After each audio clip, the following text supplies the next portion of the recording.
Fighting games ultimately fall into one of two categories. Either the title is a competitive fighting game such as Marvel vs. Capcom and Street Fighter, or the game is an action-based, mindless beat-em-up such as Dynasty Warriors or Bladestorm.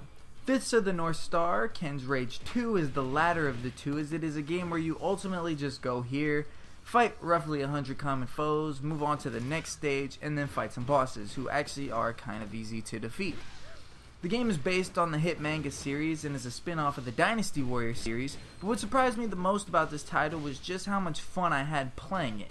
The game's artistic style is one I actually like, as it mixes the usual cutscenes with a new style I have not seen in a game before, where it digitalizes panels from the manga, meaning you actually see part of the story told as a manga, but the voice acting is still there. Another thing this game does is that there are no English voices. The entire game was recorded and voiced in Japanese, and only offers English subtitles as a way for English speakers such as myself to translate the entire game. What this means is that during cutscenes, it will either feel like you're reading a manga or watching an English subbed anime, which isn't necessarily a bad thing, as it shows that the developers actually knew what audience they were marketing the game for.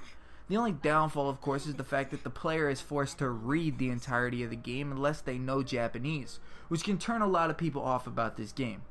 I for one like the style and approach the game took, and the story, though it jumps around a lot, was a pretty good playthrough.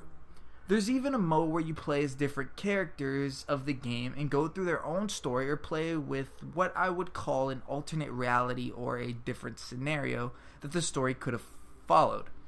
Overall, I enjoyed the title, and though not exactly a Game of the Year candidate, Ken's Rage 2 is a game I would recommend for anyone who was looking for a game to play in between major release dates.